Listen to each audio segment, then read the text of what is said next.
네, 반갑습니다. 항상 건강한 삶을 지원하는 헬타시스입니다.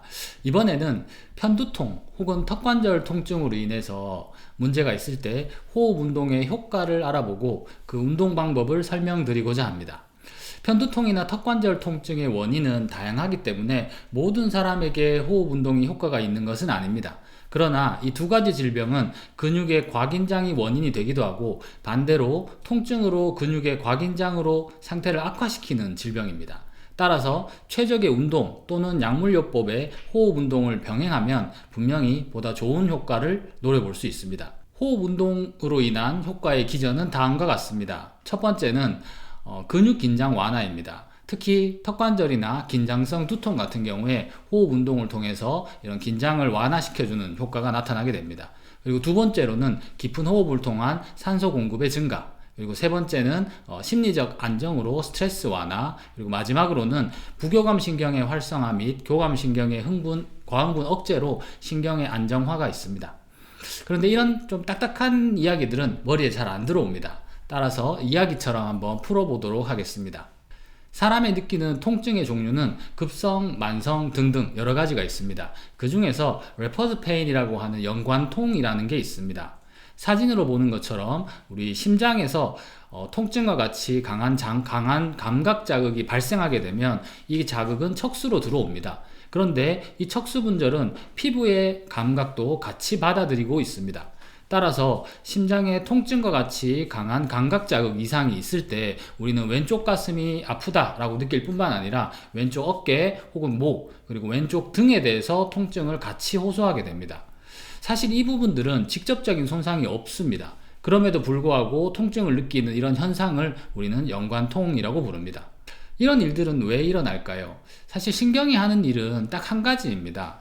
바로 전기 신호를 만들고 그 다음 신경에게 전달하는 일을 하게 됩니다.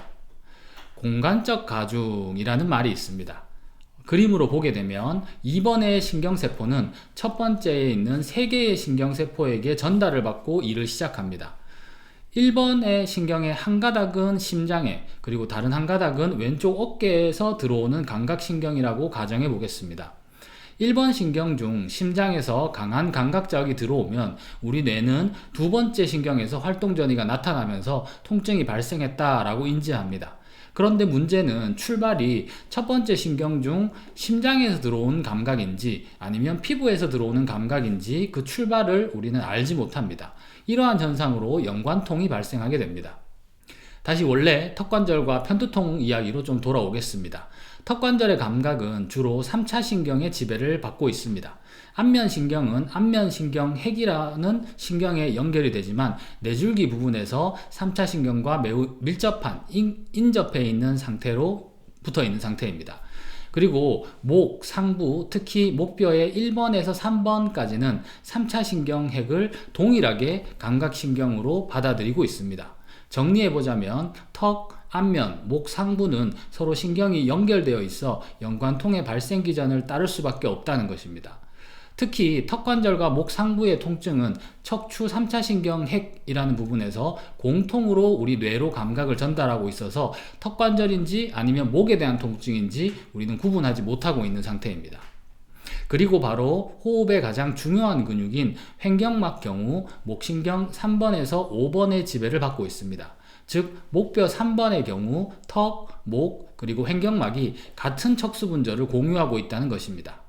호흡 운동은 앞서 언급했던 기본적인 효과 이외에 동일한 척수 분절을 공유하고 있기 때문에 보다 강한 효과를 얻어갈 수 있는 것입니다. 이제는 치료 이야기로 넘어가 보도록 하겠습니다.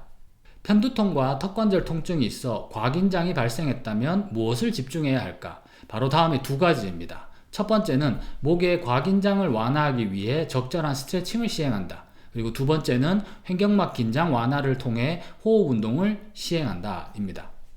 보통 편두통과 턱관절 통증이 발생하면 아픈 부위를 우리는 자꾸 만지게 됩니다. 그런데 해결이 잘 안 되는 경우가 많습니다. 바로 이럴 때 두 가지 관점을 한번 챙겨보는 것입니다. 목의 스트레칭 방법은 인터넷에 워낙 다양하게 나와 있어 어렵지 않게 찾아볼 수 있을 거라고 생각합니다. 그러나 호흡 운동은 보통 코어 근육 강화를 위한 호흡법, 그 다음에 필라테스에서 시행하는 호흡법의 경우 많이 알려져 있지만 사실 이 호흡법은 이완을 위한 호흡법이라고 보기보다는 반대로 오히려 강화의 효과를 같이 가져가기 때문에 이 호흡법으로 적용을 하면 안 됩니다. 따라서 저희 헬타시스는 횡격막 이완을 위해서 다음에 두 가지 호흡법을 추천드리고자 합니다. 첫 번째, 앉은 자세 또는 누운 자세에서 흉추의 움직임을 최소화하고 복부의 움직임에 집중합니다. 코로 천천히 깊게 숨을 들이쉬는 동안 배꼽의 아랫부분이 팽창하는 것을 느끼고 천천히 숨을 내쉬면서 배가 수축하는 것을 느낍니다. 이때 배가 수축하는 동안 배꼽이 배 안쪽으로 들어오는 느낌으로 당기는데, 이런 느낌은 내가 소변 혹은 대변을 볼 때 힘을 주는 방식과 유사하다라고 생각하면 됩니다.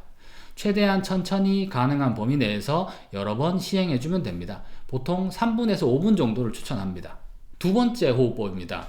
운동에 시간을 추가하는 방식입니다. 불교에서는 이런 방법을 명상법으로 수식관이라는 표현을 쓰기도 합니다. 1번의 방법에 대한 동작은 최대한 지키려고 노력하되 의식의 흐름은 오직 본인의 호흡 시간에만 집중합니다. 분당 6회에서 10회 횟수를 조절하며 복식 호흡을 시행합니다. 이때 예를 들어 숨을 4초 동안 들이쉰다면 4초 동안 멈추고 그리고 4초 동안 내쉬는 방식으로 마음속으로 수를 세며 호흡을 이어나가게 됩니다.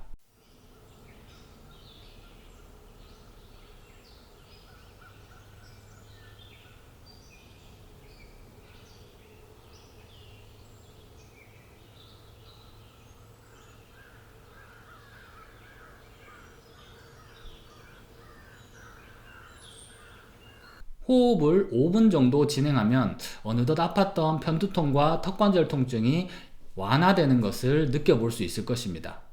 헬타시스는 구글 플레이 스토어에 출시한 구강 안면 재활 운동 플랫폼 구톡을 통해 여러분들의 헬스케어를 도와드리고자 항상 노력하겠습니다. 감사합니다.